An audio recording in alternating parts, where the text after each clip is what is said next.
Hello my friends and welcome back to my channel, Minimum Player Count. Today we are taking a look at L.O.O.P. This is coming to Kickstarter, so I will be including the Kickstarter link in the description below. Now this game is a realistic adult game of life. So what I mean by adult version is it's not rated R. It is a very realistic approach to materialism and consumerism and what we actually do and breaking this loop. So without further ado, let's get started and take a look at L.O.O.P.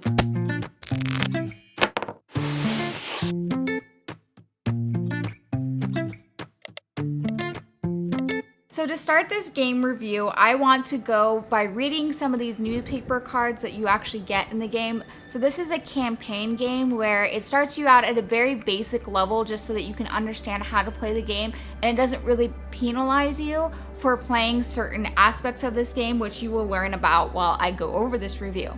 Now again, I want to read this to you because there is a lot of descriptive text in this game that honestly just makes you, it kind of hits you right in the feels. So I want to read this to you. You're graduating from school finally, and tomorrow will be your first day working in a big company as interns. Looking forward to a successful future like most people in their 20s. You also feel a bit lost about life, work, money, relationships, responsibilities. As your mentor often says, when in doubt, keep moving. You decide to dive in headfirst and learn along the way. One thing you are sure of though is you want to live a happy and meaningful life. And that is the premise of the game, of where you are trying to make yourself as happy as possible. I also want to thank Black Body Labs for sending me this game to play and review for you. This is a prototype copy, so some of the components are subject to change, and this is a sponsored review, so take my opinion with a grain of salt. All right, let's talk about what you'll be doing in L.O.O.P. So at the beginning of the game, you'll be playing, as it says, as an intern. Interns all have the same type of skills that everyone will be starting out with. As an intern, you start out with 2 money, and you also start out with a material at level 2, and I'll be going over the material shortly. You will also, if you go to work, you gain $3, but you lose 1 happiness, which, you know, makes sense. Usually people don't like going to work. Passion, it says you have no ability, but do have high hopes for the future. Just that in this material world, how long can you keep the passion alive? So in the game,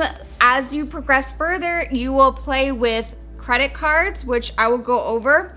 And you will also have these events that will be played during the game. In the game, you have the option to draw 1 favor. You get a certain amount of favors based on the people who are playing, the amount of people who are playing, and the actual turn that you're playing on. So favors are played during usually any time during the game before you end your turn. Favors are cards that can help you acquire goods from other people, take from people's landfills, different stuff that will consider a favor to the other person, as in, hey, can you do me this favor? If they do that favor, they will then turn over this reputation token that you have on your board. Now these favor reputation tokens are helpful to you as it's shown on the board. Your reputation can give you more money. It can help you with the quality of your materials when you buy them. It can help you when you consume, as in giving you more happiness, or it can help you reject any favors if somebody's trying to ask you for a favor and you're like, I don't want to do that because you're ruining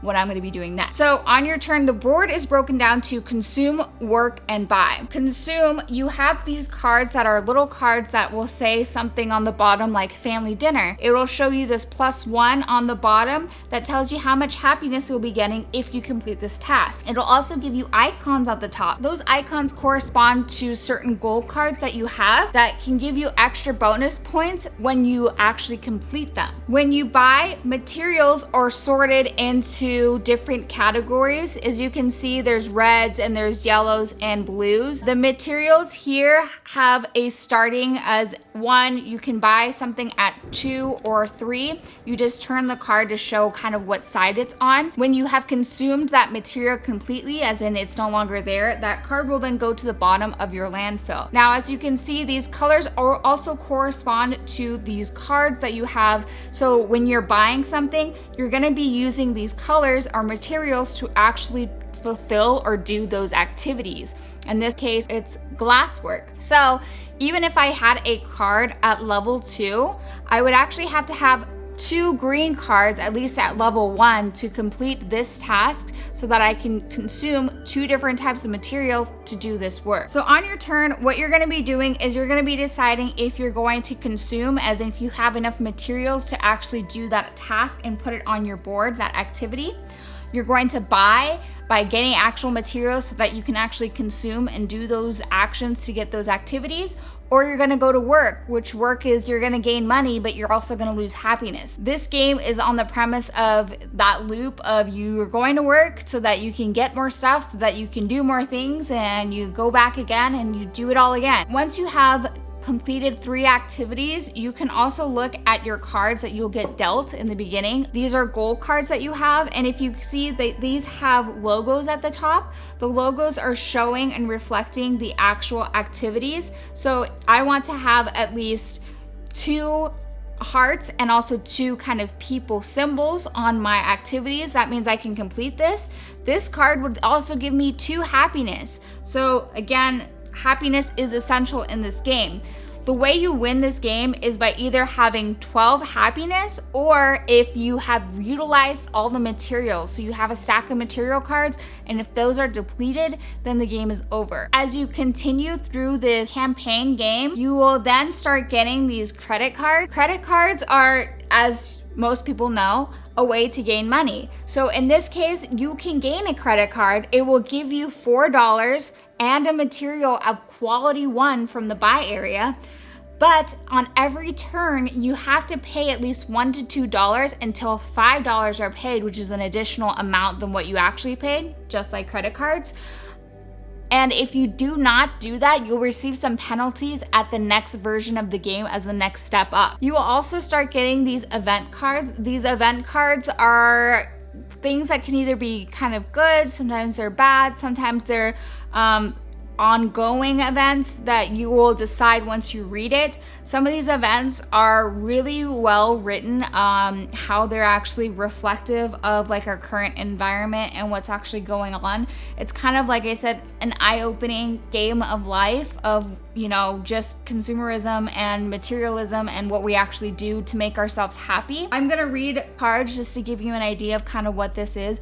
The cards actually kind of made me like this game more because of it, like I said, opens your eyes a little bit more, and it also is a little bit of a learning experience when you read some of these. So I'm going to read this microplastic card. This is a red card. A 2015 study estimated about 8.8 million tons of plastic flow into the ocean every year, from tires to microbeads found in personal care products.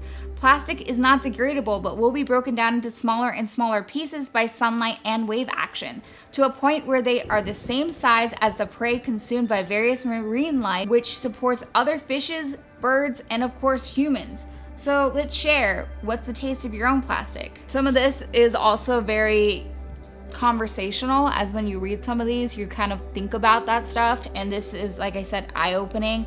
I enjoy the fact that this game is just taking a stance. What are you doing that is different? What are you doing to break the loop? How are you making yourself happy, but also, you know, taking a look at what you're actually doing to the environment? This game also comes with a co-op mode, which is actually the full mode that this game is supposed to be played at, and it also comes with a solo mode, so you can play this by yourself. All right, so my thoughts on L.O.O.P. This game is very simple in the way of there's only 3 actions that you can take on your turn, but with the cards of the Intern cards that can change up variability in who you're playing with, the FAVOUR cards that can mess up somebody's plan when they're actually playing, and the penalties that you'll actually be receiving if you don't either pay off your credit card or take care to mind your landfill and the resources that you have consumed.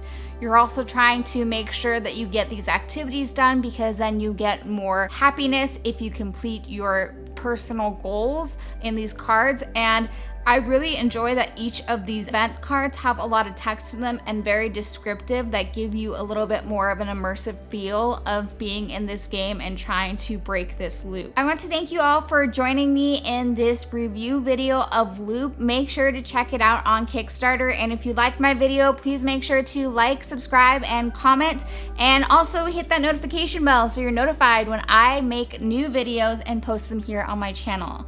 I will see you all next time.